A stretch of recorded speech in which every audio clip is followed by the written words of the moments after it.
Bonjour à tous, alors je vous reviens aujourd'hui pour vous parler pinceau maquillage et plus particulièrement de mes pinceaux pour les yeux. Vous présenter ceux que je possède, leurs usages, du moins ce que moi j'en fais, parce que pour moi c'est un pinceau à un usage, mais c'est vrai que tout est modulable, hein. Certaines filles vont trouver qu'un pinceau sera plus adapté pour autre chose. Donc vous présenter ce que moi j'en fais, mais aussi quels sont selon moi les indispensables. Voilà, quand on commence, qu'est-ce qu'il faut acheter, si on doit en acheter par exemple que 5, ce que je vous conseillerais de choisir. Donc tout d'abord, ce qui me semble être le plus basique, c'est le pinceau plat. Donc j'en ai de différentes tailles. Donc pour moi, il y en a deux grands types. Donc le pinceau plat ordinaire légèrement touffu et le pinceau type langue de chat dont la tranche est très fine. Alors pour moi, le basique, le numéro 1, celui qu'il faut acquérir en premier, c'est le pinceau plat donc de taille moyenne, comme le Delium Tools 777. Donc un peu touffu, qui va en fait permettre de poser en aplat le fard à paupières sur toute la paupière mobile, voire de dépasser dans le creux. C'est pour moi un indispensable, puisque de toutes les manières sur tout maquillage on va commencer sur cette base et qu'on peut faire quand même pas mal de choses, puisque on va pouvoir poser mais aussi estomper avec la tranche qui est quand même assez large. Il y a d'ailleurs des filles qui arrivent à faire un maquillage juste avec un pinceau plat. Elles arrivent à poser, dégrader, remettre un fard, alors il faut essuyer entre deux évidemment, et puis travailler en ras de cils. Il y en a qui sont particulièrement doués. Donc voilà, pour moi celui-ci, s'il y en a un à acheter, c'est bien celui-là, parce que c'est vrai qu'on a des pinceaux fournis dans les palettes, etc., mais ils sont quand même pas extraordinaires. Les pinceaux mousse notamment, voilà, quand j'étais plus jeune j'en ai utilisé, mais vraiment pour moi il faut au moins avoir un pinceau à poils de ce type. Alors moi je les prends plutôt en poils synthétiques, mais c'est surtout par conviction personnelle, hein. Les poils naturels donnent un très bon rendu, voire parfois de meilleurs, de ce que j'ai compris selon l'usage, notamment je crois pour le teint. Mais là je trouve que vraiment Delium Tools propose un très bon compromis en fibre nature, en fibre synthétique, et aussi pour un prix relativement raisonnable, avec un manche en bambou. Donc voilà, le pinceau plat. Ensuite, du même type, donc toujours un peu touffu. Donc j'en ai trois autres, que j'avais d'ailleurs un peu oublié dans mes revues précédentes. J'ai oublié un pinceau plat, enfin bref. Donc voilà, ça c'est la taille moyenne. J'ai donc deux tailles inférieures. J'ai le Shading Brush de Real Techniques. Donc également touffu, hein, on est toujours dans la même chose. Voilà, on est un cran en dessous au niveau de la taille. Alors déjà au niveau de Real Techniques, moi bon c'est une marque que j'aime bien, que je trouve sympathique, et en plus j'aime bien sa couleur, etc. Par contre c'est vrai que moi c'est pas forcément un coup de cœur. Voilà, le manche est en aluminium si je ne m'abuse, mais creux, donc il y a déjà eu des petits accidents, des filles dont le bâton se cassait en deux, et certaines qui perdaient la partie grippe. Bon là vous avez un manche en bois. La seule chose qui pourrait produire, c'est que ça se décolle. Moi ça m'est jamais arrivé. Bon, en tout cas celui que j'ai, le Shading Brush, est très bien. Je le trouve vraiment sympa. Alors qu'est-ce qui fait que je vais utiliser l'un plus que l'autre? C'est celui-ci lorsque par exemple je ne vais pas recouvrir toute ma paupière mobile d'abord d'une première couleur. Je vais plutôt travailler dans les deux tiers, je veux dire premier de la paupière, où je vais vouloir être un petit peu plus précise dans ce que je fais. Il m'arrive également de l'utiliser pour poser certains fards crème. Par exemple, je l'ai utilisé pour poser mon illusion d'ombre sur la partie la plus bombée de l'œil, parce que je trouve qu'il est souple, il n'abîme pas mon illusion d'ombre, qui souffre quand même assez facilement. Et puis voilà, je trouve qu'il la pose quand même de manière légère et aérienne, donc je l'aime beaucoup. De là à dire que c'est un indispensable, non. J'en ai encore un plus petit de chez EcoTools que j'avais eu dans un kit, où là vraiment on va travailler dans la précision. On va plutôt travailler dans le coin interne par exemple pour ajouter une touche lumière. EcoTools évidemment moi j'en suis fan. Bon là c'était dans un kit donc le manche est assez court, mais c'est vrai qu'au niveau de ses poils etc, de la douceur, je suis vraiment fan. Donc voilà les trois touffus que j'ai, mais je reste sur l'idée que l'indispensable reste celui-ci. J'en ai un dernier que j'avais eu aussi dans le kit EcoTools, c'est un gros cette fois-ci. Donc il est vraiment très très gros et bien touffu, mais celui-ci, voilà, évidemment on n'a aucune précision possible avec celui-là. Donc c'est vraiment quand on va recouvrir toute la paupière par exemple et se mettre un petit peu de crayon. L'avantage en fait c'est qu'avec celui-ci on peut bien estomper dans le creux, voire finalement n'avoir que cet usage. Il m'est arrivé de l'utiliser que pour ça. Et je trouve que c'est intéressant si le fluffy vous convient pas particulièrement, je trouve que c'est quand même assez sympa pour bien travailler dans le creux de manière relativement précise mais diffuse. Est-ce que c'est un indispensable? Non, mais ça reste quand même pour moi un bon produit qui m'a surprise la première fois mais qui avec le recul est très intéressant. Ensuite j'ai donc deux pinceaux type langue de chat, un Everyday Minerals et puis un qui était aussi dans un kit de EcoTools.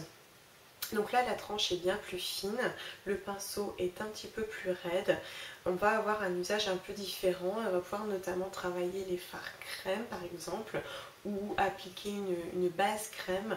Je l'utilise pour appliquer soit oui, mes fards crème ou mon fard Alva. Celui-ci finalement il est un peu trop grand. Peut-être plus à utiliser alors en tant que concealer pour appliquer la crème, mais celui-là je ne l'utilise pas particulièrement, celui-ci un peu plus. Sa taille est quand même pas mal adaptée. L'avantage de ce type de pinceau, c'est qu'avec sa tranche, on va pouvoir aussi travailler en ras de cils, parce que vraiment elle est très fine et bien dense.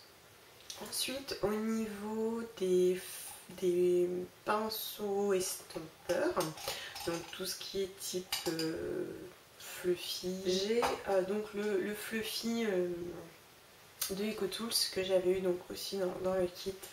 Pour moi ça c'est un indispensable. Avoir un fluffy, je trouve ça intéressant. Maintenant c'est vrai que si vous avez celui-ci, vous pouvez vous débrouiller avec. Et là l'avantage c'est qu'on va pouvoir aussi par exemple travailler sous la paupière. Vous voyez, les fluffy, ce sont ces pinceaux qui partent un petit peu en éventail, qui sont assez souples. J'ai aussi celui de Everyday Minerals qui est plus plat par contre à la base et encore plus souple. Donc celui-ci, dans l'idéal, c'est quand même que pour travailler sous l'arcade sourcilière, au niveau de l'arcade sourcilière ici. En fait, ce qui m'arrive souvent aussi de faire avec celui-ci, c'est en fait de travailler le contour sans ajouter de matière. Voilà, j'ai fait mon dégradé, je suis arrivée au bout avec celui-ci. Et là, je veux vraiment fondre ce qui reste sans rajouter de couleur, juste que ça soit bien flou. Et donc voilà, je ne vais pas mettre de fard dessus, je vais juste travailler comme ça pour que ça soit complètement diffus. Je l'aime beaucoup, mais c'est vrai que si on débute à choisir, il vaut mieux un fluffy ordinaire. Après, alors, c'est pas vraiment un estompeur, pour moi c'est un pinceau pour le creux, hein. D'ailleurs il s'appelle Chris je crois, le 780 de Delium Tools qui est assez gros. Donc en fait celui-ci ça va être pour vraiment poser la matière de manière précise dans le creux, pour faire une banane par exemple, parce qu'il est quand même assez ferme mais relativement pointu.